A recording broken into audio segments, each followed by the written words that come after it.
3 colonies పోతాయని చెప్తా ఉన్నారు. ఇక్కడ చాలా మంది కూడా ఈఎంఐస్ తో బిల్డింగ్ కట్టుకున్న పరిస్థితి. ఇప్పుడు వాళ్ళ పరిస్థితి ఏంది మరి? ఇక్కడ 3 కాలనీస్ కాదండి. ఇక్కడ దగ్గర దగ్గర ఈ స్ట్రెచ్ లో 80 కాలనీస్ ఉన్నాయి. 80 కాలనీస్ 80. ఓకే, ఈ అప్రాక్సిమేట్లీ 15,000 అన్నారు. 14,000 to 15,000 బిల్డింగ్ అంటే అది ఒక చిన్న హౌస్ కావచ్చు, అపార్ట్మెంట్ కావచ్చు. అపార్ట్మెంట్ కూడా ఒక బిల్డింగ్ కింద లెక్కేశారు. అపార్ట్మెంట్ లో ఒక 20-30 హౌసెస్ ఉన్నాయి. అంటే ఈ విధంగా కన్సిడర్ చేసుకుంటే ఈ దాంట్లో వాళ్ళే ఇచ్చారు ఆల్మోస్ట్ 1000 కన్నా ఎక్కువ బిల్డింగ్స్ ఉన్నాయి అపార్ట్మెంట్స్. అంటే 1000 అంటే ఎన్ని ఉంటాయి, ఎన్ని వేల హౌసెస్ ఉంటాయి, మీ ఇమాజినేషన్.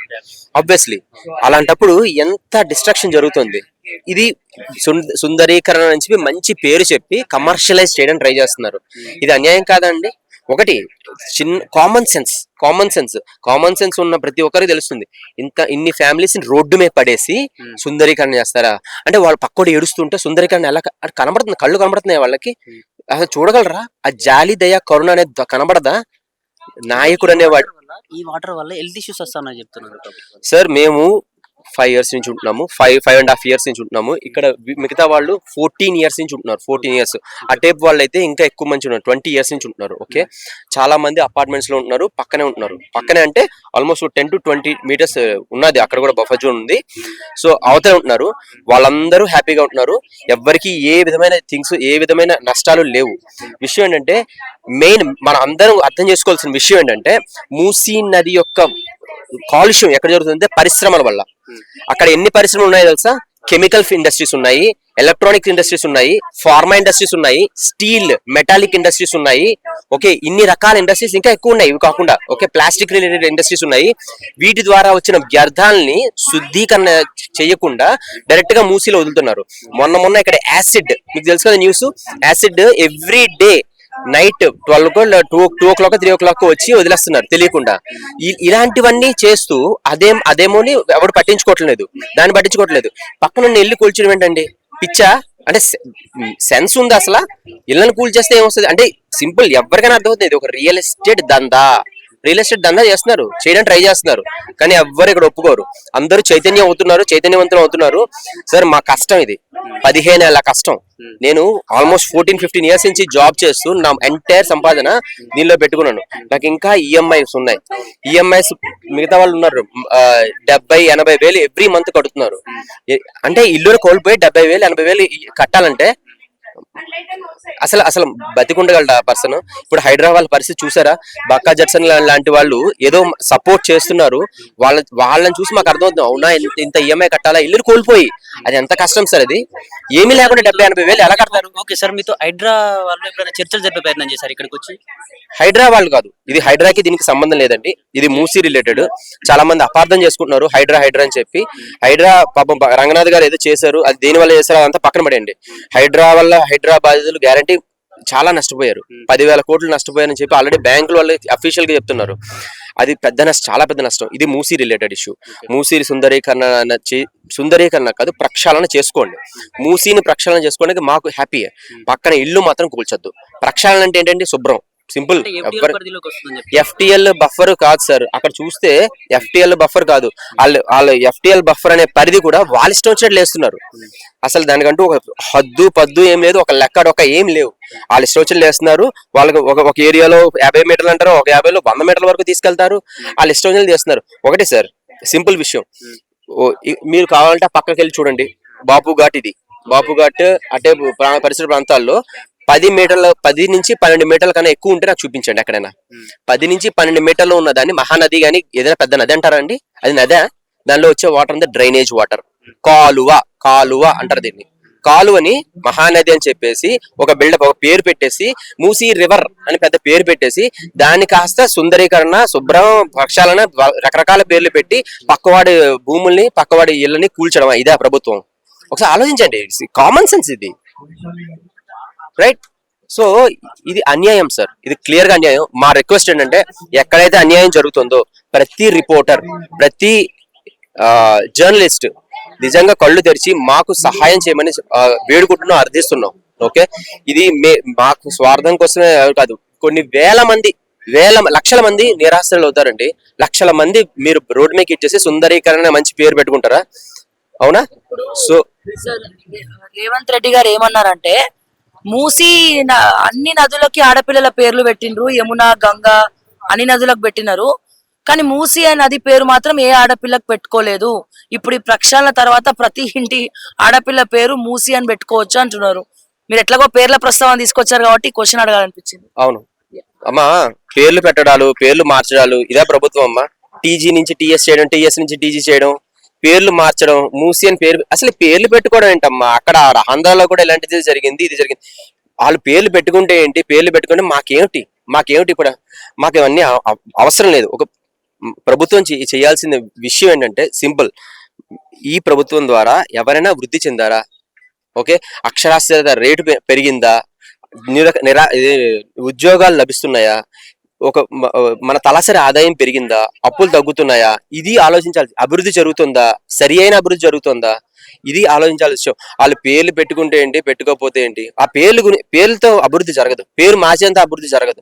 ప్లీజ్, ఇవన్నీ ఉత్తుత్తి జస్ట్ టైం పాస్ చేయడానికి ఆ బొమ్మ ఏదో మార్చారంట. ఆ బొమ్మ మారిస్తే ఏంటి, మార్చకపోతే ఏంటి? ఓకే, కొంతమంది సెంటిమెంట్స్ ఉండొచ్చు, కానీ ఒకటి మన లోపల ఇప్పుడు ఏమని అక్కడ గాంధీ విగ్రహం పెట్టేస్తారు. సార్, గాంధీ విగ్రహం పెడితే వస్తుందా? గాంధీ వాల్యూస్ మనం అవలంబిస్తే వస్తుందా వాల్యూ? దాని యొక్క నిజమైన నిర్మాణం అనేది ఎప్పుడు జరుగుతుంది? నిజమైన భారతదేశ నిర్మాణం గాంధీజీ అహింస, గాంధీజీ యొక్క ప్రేమ, గాంధీజీ కరుణ, సత్యాన్ని నిలబెడదాం. అలాంటి వాల్యూస్ మనం పెంచుకోవాలి. అలాంటి వాల్యూస్ మన నెక్స్ట్ జనరేషన్ కి ఇవ్వాలి. దాని ద్వారా వస్తుంది. ఓ పెద్ద శిల్పం, ఒక 100 అడుగులు 200 అడుగులు నేను పెట్టేస్తా అంటే దానివల్ల ఏమొస్తుందండి? ఏం వస్తుందా? నాకు చెప్పండి, ఏమైనా వస్తుందేమో. గాంధీజీ మనవడు వద్దు అంటున్నాడు. గాంధీజీ మనవడే, మాకేం అక్కర్లేదు, గాంధీ మీరేం నిర్మాణాలను చేయక్కర్లేదు అన్నారు. బొమ్మల వల్ల పేర్ల వల్ల ఏమి రావు. మళ్ళీ చెప్తున్నా, అందరూ దయచేసి అర్థం చేసుకోండి. బొమ్మలు పెట్టేసి పెద్ద పెద్ద నిర్మాణాలు ఎందుకండి? శివాజీ పెద్ద పెట్టారు. శివాజీ యొక్క వాల్యూస్ ఎవరైనా చూస్తున్నారా? ఎక్కడైతే శివాజీ పెట్టారో, ఎక్కడైతే శివాజీ నిర్మాణం పెట్టారో అందరికీ చెప్తున్నా, ఆ పక్కనే కొంచెం సందుల్లో అక్కడక్కడ ఆడపిల్లల మీద అఘాయిత్యాలు జరుగుతున్నాయి. శివాజీ అంత ఆయన ఆడపిల్లలకి ఎంత గొప్ప వాల్యూ, ఎంత రెస్పెక్ట్ ఇచ్చారు. మనం ఇస్తున్నామా? ఆడపిల్లలకి రెస్పెక్ట్ ఇస్తున్నామా?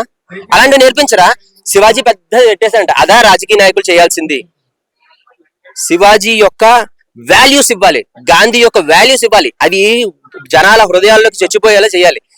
అది అంతేగాని శివాజీ పెద్దది వాల్యూ పెట్టేస్తాను, దాని ద్వారా కమిషన్ దొబ్బేస్తాను, గాంధీ పెద్దది పెట్టేస్తాను, కమిషన్ దొబ్బేస్తాను. ఇది ఎందుకండి సార్? ప్లీజ్, ఇది ఎందుకండి భారతదేశాన్ని కంపు చేస్తున్నారు సార్? ఒకటే, వేరే దేశం వాళ్ళు ఏంటంటే ఒక పెద్ద రాజకీయ వాళ్ళు బ్రైట్ తీసుకున్నారని చెప్తే గానీ మనకు తెలియలేదంటే మన దేశం యొక్క నిర్మాణం ఎంత బాగా జరుగుతుందో, మన దేశంలోని పోలీస్ వ్యవస్థ కానీ ఎంత బాగుందో మనం అర్థం చేసుకోవాలండి. మన దాంట్లో సిన్సియర్ గా ఉంటే భారతదేశం 76-77 ఇయర్స్ అయింది స్వాతంత్రం వచ్చి, ఇంకా మనం దీనికోసం పోరాడుతున్నాం. ఇలాగైతే ఎప్పటికీ నిర్మాణం జరుగుతుందండి. ప్లీజ్, దయచేసి అందరికీ చైతన్యవంతం అవుతున్నాము, మీరు చైతన్యవంతం అవ్వండి. రాజకీయ నాయకులు చైతన్యవంతం అవ్వాలి. స్వార్థం కోసం రాజకీయాలే తప్ప ఇవన్నీ స్వార్థం కోసం, ఇవన్నీ వేస్ట్ అండి. మాకు వేస్ట్. నిజమైన నిర్మాణం జరగట్లేదు. Thank you very much. ఇవ్వండి సార్. మా యొక్క నిర్మాణాలు 2 కోట్లు, 3 కోట్లు, 4 కోట్లు ఉన్నాయి ఇక్కడ. ఓకే, సింపుల్, మేము ఇస్తాం డెఫినెట్ గా. మాకు ఇక్కడ ఎటువంటి ఇల్లు ఉందో ఒక 1 కిలోమీటర్ రేడియస్ లో, నేను క్లియర్ గా చెప్తున్నా, 1 కిలోమీటర్ రేడియస్ లో మాకు అలాంటి ఇల్లు మేము నిర్మించుకోవాలి. మాకు సరైన స్థలము కట్టుకోవడానికి మాకు అనుకోండి, నాకు 60 లక్షలు అయింది. 2 ఫ్లోర్ బిల్డింగ్ 60 లక్షలు అయింది. 60 లక్షలు ఇచ్చేయండి, ల్యాండ్ ఇచ్చేయండి యాజ్ ఇట్ ఈస్ గా. అంటే మంచి సరౌండింగ్స్ లో ఇప్పుడు ఎలాగైతే లేఅవుట్ చేస్తారో ఇవ్వండి. నేనేంటి, అందరూ వెళ్ళిపోతారు. ఓకే, ఇప్పుడు ఒక నిమిషం నేను కంప్లీట్ చేయండి. కాంపన్సేషన్ అంటే మీరు ఏదో ఇది వాళ్ళు 20 లక్షలు ఇస్తారు, 30 లక్షలు ఇస్తారు, మేము కొడుతున్న ఈఎంఐలే అంత ఎక్కువ ఉన్నాయి. వాళ్ళు ఇచ్చే ఏంటిది, మొన్న 2 లక్షలు ఇస్తా అన్నారు, మేము కొడుతుంది 70,000 80,000 కొడుతున్నామండి. నేను 48,000 కడుతున్నాను నేను ఈఎంఐ. నాకు ఎందుకది? వాళ్ళు ఇచ్చే నాకేం అక్కర్లేదు, నాకే కదా, ఎవ్వరు యాక్సెప్ట్ చేయరు. వాళ్ళు ఇచ్చే 10 లక్షలు 20 లక్షలు మాకు ఎందుకు పనికిరావు. ఓకే, అది కాదు మాకు కావాల్సింది. మేము ఇక్కడ ఏవైతే ఉన్నామో 1 కిలోమీటర్ రేడియస్ లో, మీరే చెప్పండి, సింపుల్ సెన్స్ కదా, లాజిక్ కదా. 1 కిలోమీటర్ రేడియస్ లో నేను వేరే ఇల్లు సేమ్ యాజ్ ఇట్ ఈజ్ కట్టుకున్నాను, ఒక మంచి లేఅవుట్ లో. అయిపోయింది, కేల్కతం. మీరు ఇది ఇక్కడ బ్యూటిఫుల్ గా తాజ్మహల్ కట్టుకుంటారో, మూసీ కట్టుకుంటారో, మీ ఇష్టం అబ్బా. ఓకే, అందరికీ ఇలా చేయండి. మీరు కట్టక్కర్లేదు. ల్యాండ్ లేఅవుట్ తయారు చేసి ఇవ్వండి. డబ్బులు మాకు 60 lakhs అయింది నాకైతే. ఎవరెవరికి ఎంత అయిందో కావాలంటే అడగండి, బ్యాంకు వాళ్ళని అసెస్మెంట్ చేయండి, క్లియర్ గా తెలుసుకుంటారు. మొత్తం వుడ్ వర్క్ తో సహా మాకు 15 లక్షలు అయింది. వుడ్ వర్క్ 2 ఇళ్ళు కలిపి 30 లక్షలు దగ్గర అయింది. మరి అలాంటప్పుడు వాళ్ళు ఇచ్చే 10 లక్షలు నాకు ఎక్కడ సరిపోతాయండి? అవునా కదా? ఇదంతా నేను సాఫ్ట్వేర్ ఇంజనీర్. ఓకే, అందరూ ఇక్కడ ఎంత కష్టపడితే మీకు తెలుసు కదా ఎంత కష్టం అనేది. ఓకే, మేము ఎవరు వదలరు సార్. వాళ్ళు ఏదో అంటున్నారు చెప్పి వదిలే సమస్య లేదు. మేము చెప్పినట్టు కాంపన్సేషన్ ఇస్తే అందరూ రెడీయే. చివరిగా రేవంత్ రెడ్డి గారికి ఏం చెప్పాలి? దయచేసి కరుణ అనే పదాన్ని నేర్చుకోండి. కరుణతో చూడడం నేర్చుకోండి. అంతేగాని ఏదో కొల్లగొట్టేద్దాం మేమేదో సంపాదించేద్దాం, డబ్బులు సంపాదించాం. దీనివల్ల మీకే కాదు మీ యొక్క పార్టీకి కూడా కాంగ్రెస్ అనేది ఒక మంచి పార్టీ అని అందరికీ ఉద్దేశం ఉండేది. బట్ అన్ఫార్చునేట్లీ లాస్ట్ 6 months తర్వాత మీరు తీసుకున్న హైడ్రా మూసి నిర్ణయాల వల్ల అక్కడ లగచర్ల అలాంటి కరుణ లేకపోవడం వల్ల, కరుణ అనే దయా కరుణ జాలి లేకపోవడం వల్ల సార్ మీ మీద ఎలాగా నెగిటివ్ వచ్చింది, మీ పార్టీ వాళ్ళ మీద కూడా తీవ్రమైన నెగిటివిటీ వచ్చింది.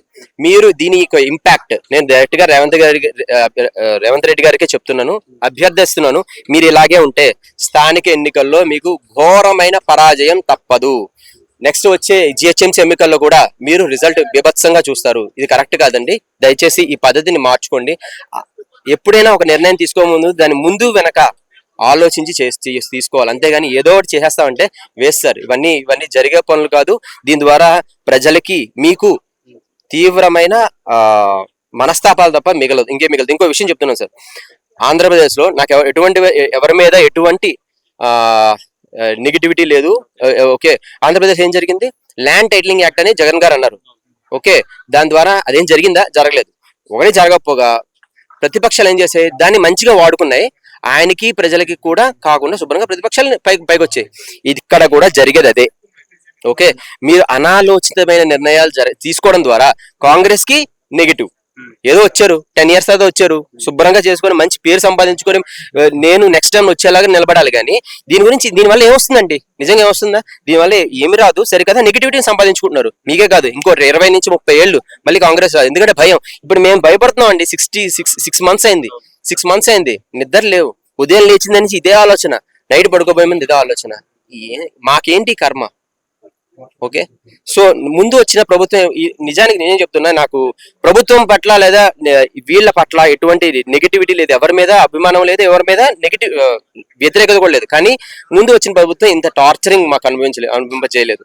మాకు అట్లీస్ట్, మిగతా మాకు తెలీదు, బట్ ఇక్కడైతే చేయలేదు. ఇక్కడ చాలా హ్యాపీగా ఉన్నాం. లాస్ట్ 6 months నుంచి హైడ్రా దగ్గర నుంచి హైదరాబాద్ ప్రజల్ని ఎవరినైనా అడగండి, ఎవ్వరు నిద్రపోలేదు. ఎస్, భయంతోనే కదండి. భయపెట్టేవాడు రాజా. భయం వల్ల రాజు సార్, ప్రేమ వల్ల వస్తుంది. మీరు ప్రేమను పంచండి, ప్రేమను ఇంప్రూవ్ చేయండి, రాజు మీకోసం ప్రజలు వస్తారు. భయాన్ని పెట్టండి, హిట్లర్ని చూసినట్టు చూస్తారు. అది మీ ఇష్టం. చివరికి గాంధీయా హిట్లరా మీ ఇష్టం. మీరు గాంధీ అవుతారా, హిట్లర్ అవుతారా మీ ఇష్టం. Thank you.